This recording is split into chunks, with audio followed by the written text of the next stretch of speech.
Hey, Monsieur Thibault, bonjour, comment il va? Hey, je te reviens avec ton livre. Ça fait plusieurs. Hey, c'est avant les fêtes, j'ai fini de le lire, mais on a eu quelques contretemps. La vie est ainsi faite. Hey, je veux te féliciter pour ton livre. Ça prend du courage d'écrire un livre, surtout un livre comme ça. Ça veut dire que tu me connais, hein, moi, je n'ai pas de cours à l'Institut biblique. J'ai lu une tonne de livres, mais dans les dernières années, j'ai pas trop lu. Je te dirais, je me suis concentré à lire un peu ma Bible. J'ai lu quelques livres, mais disons qu'avec le ministère d'édition de livres, c'est drôle parce que là, je disais, elle a fait son premier livre.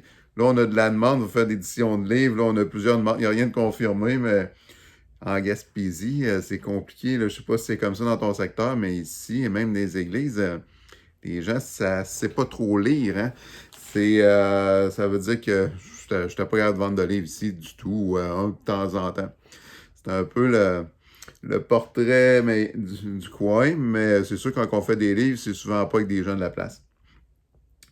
Hey, je te reviens parce que, ben écoute, ton livre, ça m'a surpris beaucoup. Ben écoute, moi, tu le sais, j'ai passé ma vie dans l'Église universelle de Dieu. J'ai fait quelques années dans le monde, puis je connais à peu près juste Eva, là, puis un peu l'Église de la Pentecôte ici. Puis présentement, je fréquente une église, c'est une nouvelle église là, qui est partie. Ça découle du mouvement des frères. Là, je sais pas trop, moi, je pose pas de questions. Hein. Moi, je sais même pas trop si sont associés avec les frères, mais ils veulent changer des trucs. Puis c'est une bonne petite église, là. C'est Gabriel Paquin et sa femme Mélanie là, qui gèrent l'église. Il y a quelques anciens. Puis c'est sûr qu'il n'y a pas. Quand ils font à la jeunesse, on parle de la jeunesse des ados, là, ils nous invitent, là, tu sais. C'est incroyable. Ben, en fait, il y a une raison technique, c'est parce que le gars qui donne le cours, tu sais, il veut pas être seul avec les enfants, puis souvent, on a fait ça ici ou à l'église. Bon, il va, tu sais, de temps en temps, quand on est libre, mais c'est drôle un peu, là, tu sais, je viens d'avoir 51 ans. Moi, jeunesse des ados, tu sais. Mais c'est ça. Là, moi, écoute, tu sais, je veux te donner ma position. C'est sûr que moi, il y a des thèses que je préfère là, dans le scénario apocalyptique puis tout, mais tu sais, je veux dire, moi, selon moi, c'est de la doctrine secondaire. Hein, tu sais, moi, on peut en parler. Je sais qu'il y en a qui c'est quasiment une question d'apostasie, de ne pas avoir la bonne doctrine à la temps des fins. Mais moi, je fais pas de chicane avec les positions de chacun et chacune, sauf les points centraux sur Jésus-Christ puis la croix, ça, c'est incontestable pour moi. Mais il y a quand même des trucs qui m'ont surpris dans ton livre. Ben, premièrement, quand tu parles de prophétie, plan de Dieu, surtout dans les premiers chapitres, là, moi, la prophétie, là, j'ai toujours vu ça, c'est pas le plan de Dieu, là. Tu sais, je veux dire, la prophétie, c'est vivant, la prophétie, selon moi. Ça veut dire que Dieu, il peut prophétiser sur des trucs, mais souvent, ça peut être conditionnel. Ça peut être vu d'une certaine façon X, puis ça peut évoluer dans le temps. Ça veut dire que ça, il y a des trucs un peu là-dessus que je trouvais un peu spécial par rapport à ce que je croyais. Puis, mais, ouais, ça, je voulais juste filer là-dessus. Puis, tu sais, je suis un peu moins, tu sais, j'étais très, très dans le mouvement prophétique avant. J'aime bien ça encore, mais tu sais, j'ai appris à mettre un pied ses pédales à frein sur certains trucs là-dessus. Mais, le plan de Dieu, là, moi, quand je dis ça à des chrétiens, là, c'est un peu.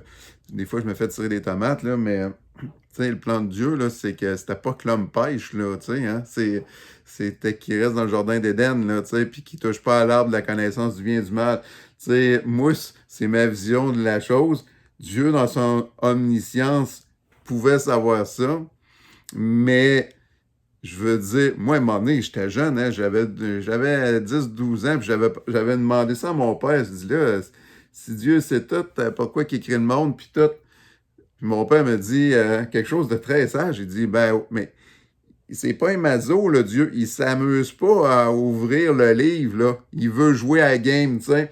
Ça veut dire que si lui, il joue à la game en temps réel, mais il se projette pas forcément dans un futur puis tout vouloir savoir. Tu sais, il joue à la game avec nous autres. Ça veut dire que, puis il espère que l'humanité ne pêchera pas.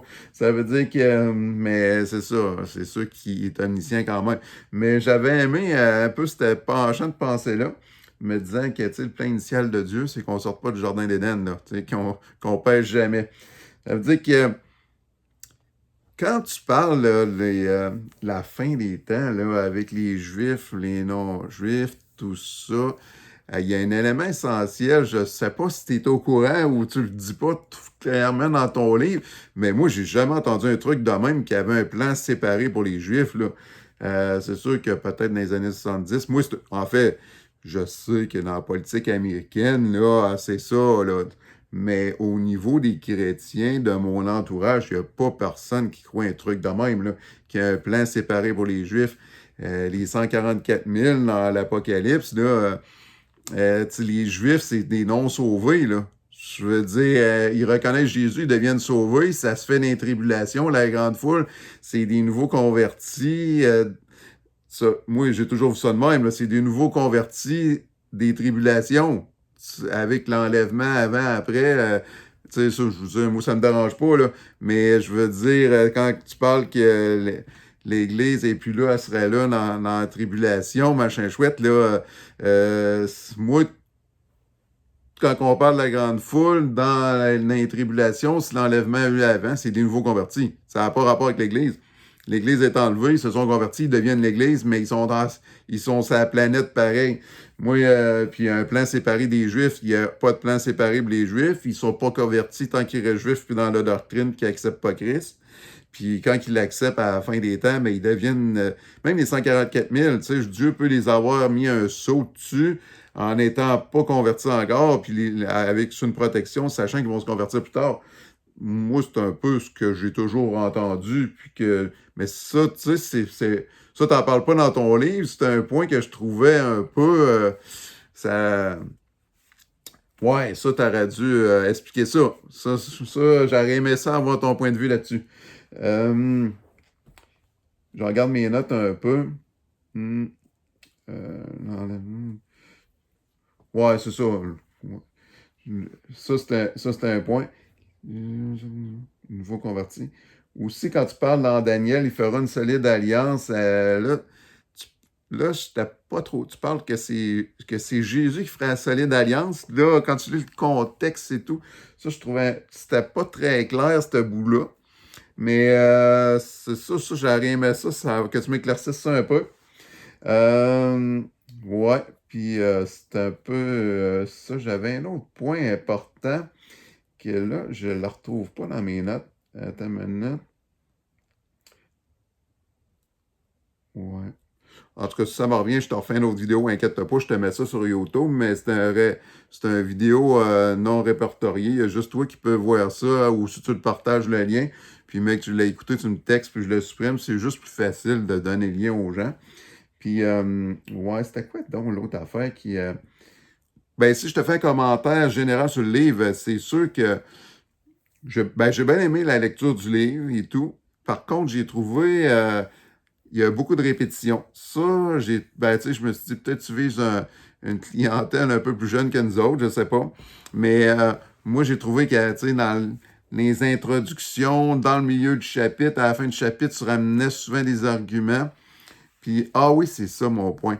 Tu sais, le point que tu pousses beaucoup, là, c'est que, tu sais, quand tu dis que c'est une nouvelle doctrine, là, l'enlèvement, toutes ces choses-là, c'était pas là au début. Ben, je dis pas que c'est faux, là. J'approuve ce que tu dis. J'ai pas fait de recherche, mais je te crois sur parole là-dessus. Mais moi, de mon point de vue, c'est pas un argument. Je trouve que tu mets beaucoup de points là-dessus. Je t'explique grosso modo. Jésus, quand il est venu sur la terre, là, il faut, être honnête. Là, si tu lis juste l'Ancien Testament, là, quand tu arrives dans Isaïe 53, là, où ce qui parle que Jésus va mourir les péchés et tout, là, ben, tu sais, il parle pas de Jésus comme tel, là, mais tu sais, il dit pas le mot Jésus, là, mais je veux dire, si tu lis tout l'Ancien Testament, tu peux pas trop reprocher aux Juifs d'avoir cru que Jésus revenait pour libérer le peuple juif à l'époque, quand Jésus est venu, là, Ben, moi, je trouve pas ça clair du tout quand tu lis juste l'Ancien Testament, qu'il y aurait eu deux venues. Là, tu me vois venir, là. Avec l'enlèvement, là, c'est pas clair. Je dis, faut pas faire la même gaffe que les Juifs, là. Je veux dire, il faut rester prudent. Moi, que Jésus revienne avant, pendant, dans le milieu, à la fin, je m'astine pas avec, là, sauf si Jésus, il veut me marquer le front, la main, là. À part ça, moi, je m'astine pas, je suis content qu'il arrive, peu importe qu'il arrive.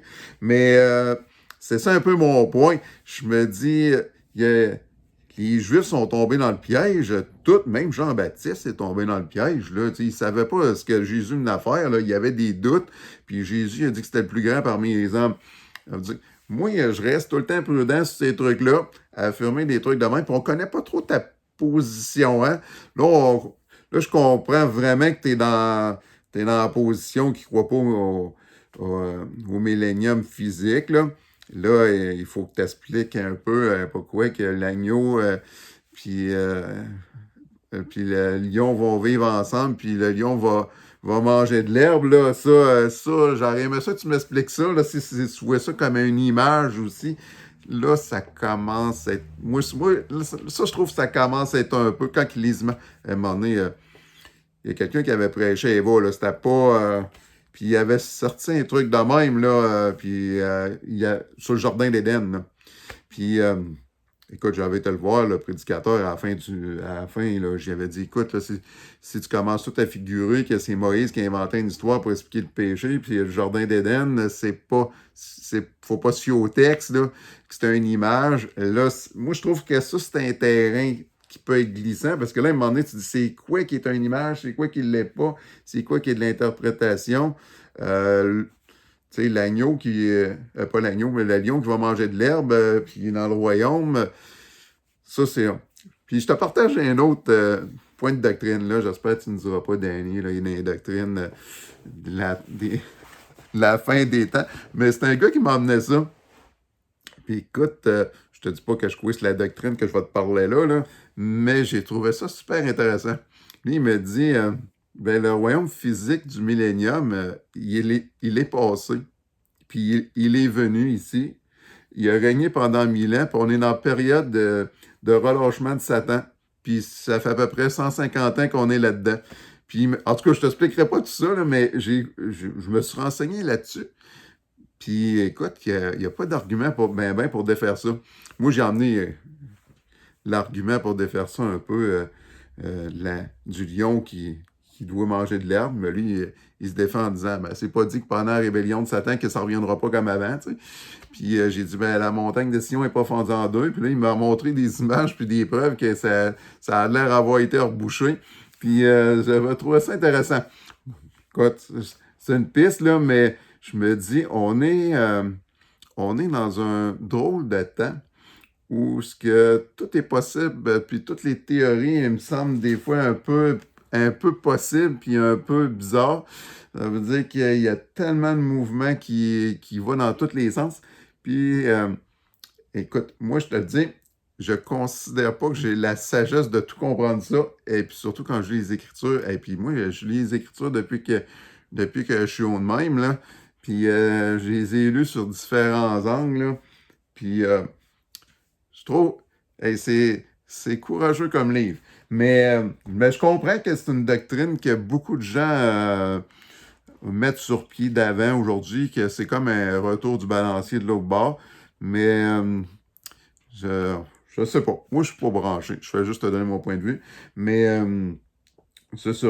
Là, je regarde mes notes. Ouais, c'était pas mal ça que j'avais. Mais c'est ça, là. Moi, je me dis toujours qu'il ne faut pas tomber dans le piège des Juifs. Quand Jésus est venu, il était certain que ça arriverait d'une telle façon, il ferait telle affaire. Ils se sont tellement plantés. Je me dis, moi, je préfère rester un peu plus humble là-dedans, rester vigilant, puis surtout pas me faire vacciner.